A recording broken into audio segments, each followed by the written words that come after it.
Hello everyone, welcome back to The Media Couple. I'm Rory. And I'm Sophie. Where we break down the latest in film, TV and entertainment from an insider's perspective. Today we have a great episode. Today we are talking all things reality TV. Reality TV. It's actually, I'm really excited to talk about this one because we watch a lot of reality TV ourselves. Loads, yeah. We are very much fans of that genre. We just live in reality. Yes, but essentially I wanted to talk about reality TV because I feel like it's changing massively. I think what people are looking for, what people are wanting is different to 10 years ago. I mean, it would be, but it's changing so quickly. And I think that has a lot to do with social media. Yeah. Anyways, that's the teaser. So first thing that I wanted to talk about was couples therapy versus naked attraction. Now, if you have not seen Couples Therapy, it is a great show. This amazing therapist talks to various different real couples about their real problems.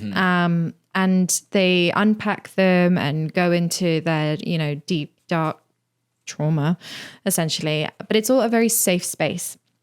Naked attraction, if you haven't seen that, is basically, where have you been? It's basically a bunch of people in a pod who the pod gets risen and then somebody goes like, oh yes, I'm attracted to their feet. And then it's like, oh my God, they're fully naked. And it's like, I'm attracted to their bleep, this one or that one. And then there's that really awkward moment at the end of the show where if you like each other, you just stand in front of each other fully naked with a presenter in the middle of you going, so do you like her then?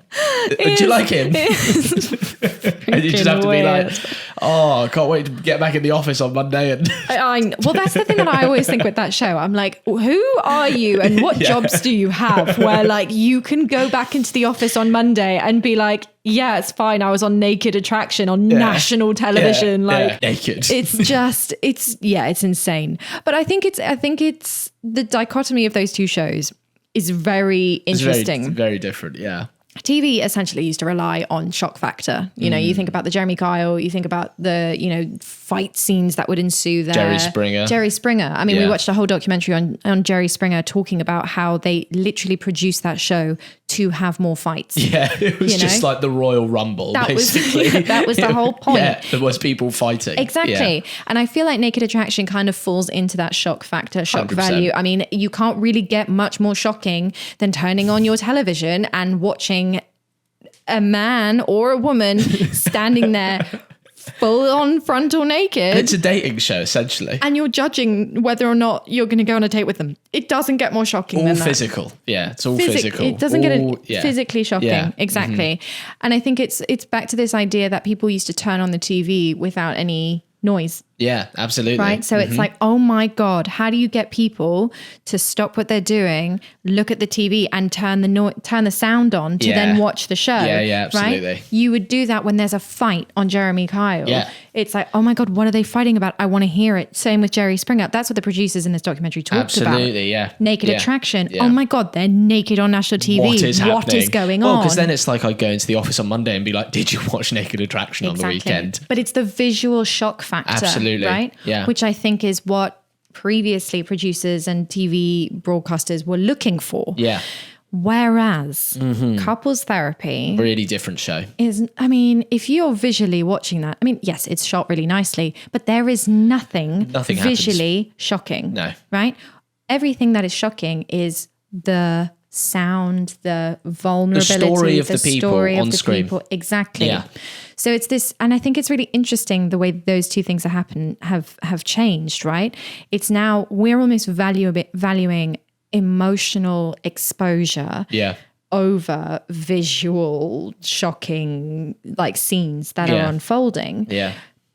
Because we're watching stuff all the time that is trying to get our attention, right? You look on TikTok, you look on YouTube, it's like, what's the most scroll stopping binge, insanely shocking thing? The first hook of every video is what keeps you there. Is what keeps you there. It's what's showing, those first 2-3 seconds are the most important things. Yeah, it's funny because in TV, you'd have a pre-tease. Yeah. You know, and that was always like your 30, 60 second, 90 second trailer for what you're about to see. Yeah. Whereas now... It's a line, isn't it? Exactly. And now you get that so much in your daily life that if you're going to go and sit and watch something on television, you don't need that hook. No, and I've already, like, that's the thing. I'm so stimulated already by the time I come and watch a TV show. I don't need it. I want a good story. Exactly. And because you're already primed and in that place where I know I'm going to watch something. So you don't need to be hooked in the same way with the shock value that you used to because you're like, no, I'm good. And that's the thing. I feel like, you know, sometimes on TikTok and stuff and on Instagram and stuff, you'll find yourself like locked into a story and you'll be like, wow, I just listened to that whole TikTok for 5 minutes. Yeah, it's like podcasting. Hello. Exactly. Hello, everyone. People are more interested in longer conversations. And I think couples therapy is playing that out exactly.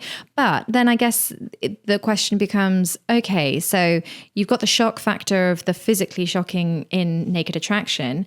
Are we now going into the shock factor of like, what's the most emotionally traumatic thing that we can get? I mean, where is that show going to go? You know, the more, okay, couples therapy probably will never be shock factor emotionally. No. Right. I think it's always going to be quite protected and quite a safe. They've got to keep those people safe on screen. Yeah. They can't allow too much to go through. Exactly. But, you know, when we get eventually into the realm of, oh, I want something that's a bit more, producers are going to be looking for what's more emotionally shocking. Absolutely, yeah. Right? So where does that lead us? Where does that go? Are we just going to then end up in a world where, oh my God, this is the most insane story I've ever heard. Every story is just trying to one up the other one. Exactly. Basically, exactly. And we're going to end up where we ended up with the shock factor, the physical shock factor. We're just going to end up with the shock factor being the emotional shock factor in, 10 years time. Yeah. I can kind of see it going down that route. I can see that way, yeah. Right? And people will be coming off going, oh, I can't watch TV anymore. Yeah. It's too emotional. Well, yeah, I think that's the thing. It's going to be what's the most insane story, and then you get to the point where it's like it's almost going to be unbelievable, and you're going to be casting based on what the most insane story is. Absolutely, yeah, I can see that. Yeah, and maybe then in 15 years' time we'll go back to wanting to see people fight on screen. I mean, it's all cyclical. Or see people running down a hill after a wheel of cheese. Yeah, that's always going to do well. That was our last episode. That was last week. Yeah, that was last week, guys. Well, anyways, I think that kind of leads in nicely into not the wheel of cheese, but sorry, I set us up there. No, you set us up badly. Yeah. No. But the emotional vulnerability sets us up nicely for the next part, which is basically I wanted to talk about authenticity versus performance. Yeah.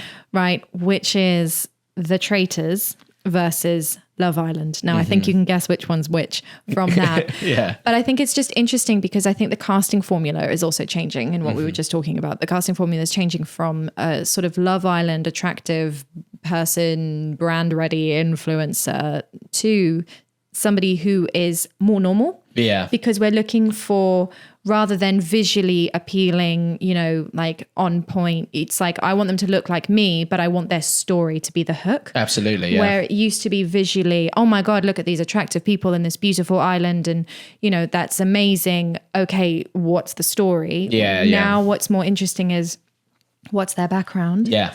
Where have they been? Where have they been? This is good. And how are they like me? Yeah. And that's what's now the Traitors obviously also has the element of gameplay. Absolutely, which helps the show massively. Yeah. Which Love Island doesn't. I mean, it kind of does to a degree, but not in the same way. It's not a game show. No, ultimately. It's not a game show, exactly. But I wonder whether the Traitors would have been as successful if the casting had been Love Island style. Yeah, I see what you mean. I mean, I think it's always really interesting because the Traitors at the end of the day is an experiment, isn't it? And it's really interesting in all of these sort of really, reality TV shows.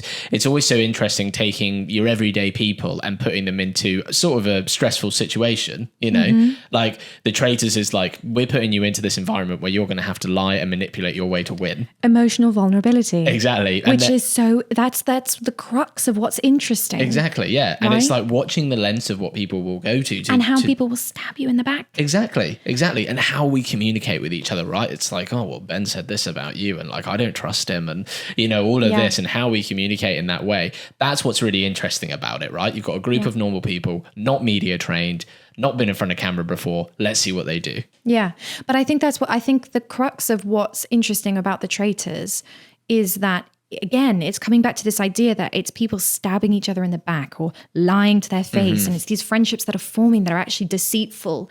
And that's all the emotional layers of things. Now, you have that with Love Island, of course. It's about love. But Love Island has kind of come to a point now where that the people who are going on that show are going in for brand deals. Yeah. They're not going in there to find love. Who's going in there to find love realistically on a TV show? Absolutely. It doesn't feel like that's what they're doing anymore. They're already quite established, like on social media before they even go into the show. Yeah. And it's kind of like, it feels like Love Island is a bit like this like Instagram aesthetic. Absolutely. Which worked, but maybe doesn't work anymore for the younger generation. Yeah. Right? You think about the younger generation, they're not posting aesthetic stuff on, they're not worrying about their grid posts and how they match perfectly. How aesthetically pleasing it is to the eye. Exactly. They're going back to, well, I want to get to know you. I want authenticity. Exactly. And that's being mirrored in our TV shows, I think. And I wonder if maybe like that's where eventually Love Island, maybe that's where it goes down. Like what you were saying earlier, we're looking for more people with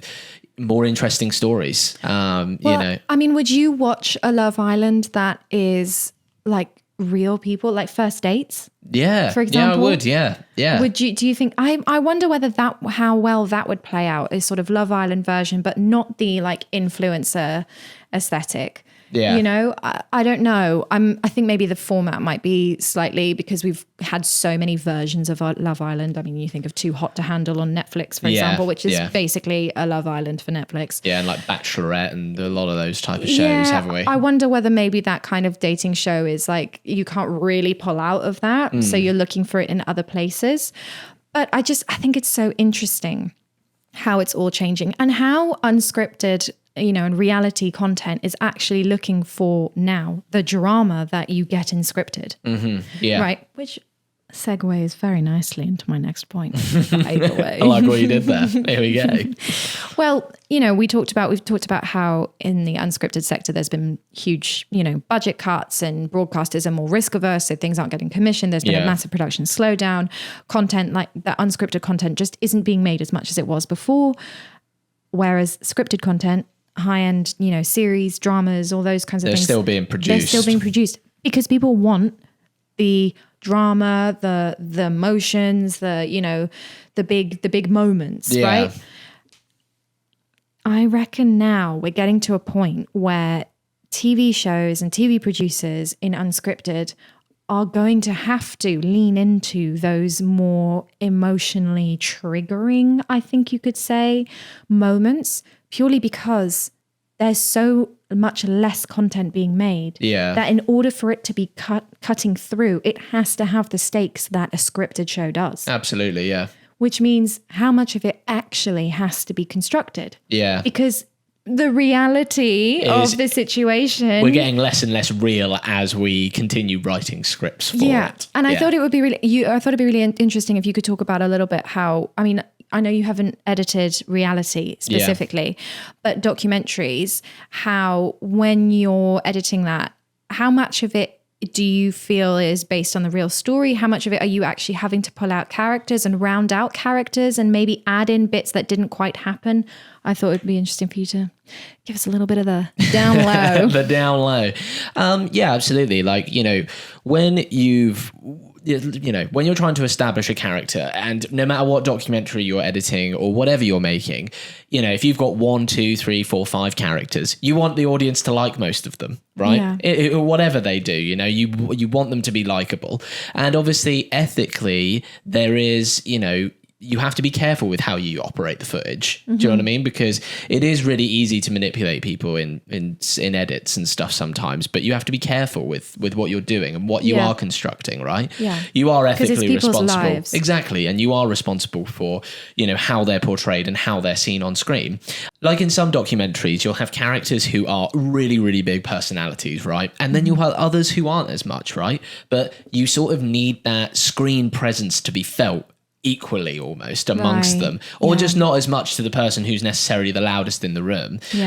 So what you have to do is, you'll have to give more time, give more screen, and create more of a story to those less developed characters in order for it to really cut through and speak to the audience. Yeah, because you don't want it to be just the one-man show. Exactly, unless that's the point. Exactly, and sometimes with those shows you have to dial it back, right? Because sometimes sometimes people are like too honest and too upfront, where you're like, okay, hang on, we need to step back a them as well. Just to protect them, just to protect them and be like, right, we've got to curate this in a certain way. But you're always looking for authenticity. When you're cutting things like documentaries, especially observational documentaries, following people around, that type of thing, you're always looking for authentic responses and interesting characters. And ultimately, if your story's interesting enough, people will stay and listen to it, no matter how you construct it. Yeah. Well, I think that also comes down to the fact that that's kind of what's happening on social media and with social platforms at the moment, right?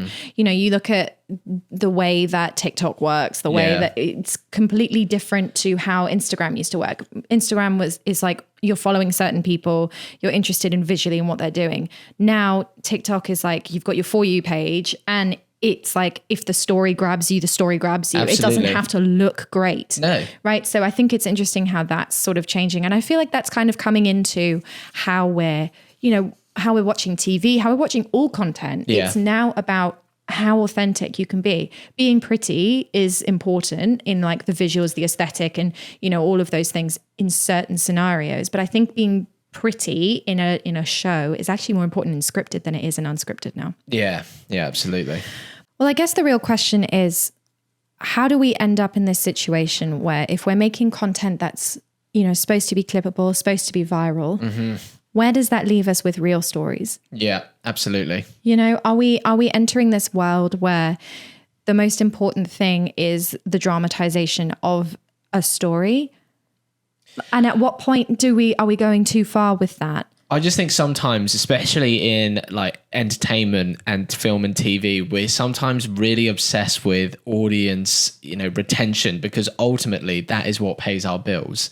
And sometimes we lose track of what actually makes a good story, because if your story is interesting enough, people will sit and listen to it, which is why I think shows like Couples Therapy has done really well, because it's less focused on like, I'm going to watch someone throw a chair across a room, and I actually just want you to listen to where I've been and where I've come from. And if you stay for longer than a minute, you'll probably learn something about yourself as well. Yeah. And I guess I think that's what's nice about it is that couples therapy feels like an environment where those people were protected and were safe. Exactly. Right? It doesn't feel exploitative in the way that I think certain shows in the past would have done. Exactly. But I think that's also a response to how we kind of went, maybe as an industry, went a little bit overboard in the shock factor and went a little bit too far. And I guess my concern now is let's not do that again with people's stories. Absolutely. We went for like the visually most shocking thing we could get to. And then it got to the point where it was like, okay, this is too much. Yeah. Let's dial it down. Yeah. Now we're going back into emotionally, intense. Let's not get to the point where we're too emotionally intense, where we're then exploiting people. Again, it's like that fine line, I think, that you walk. Yeah.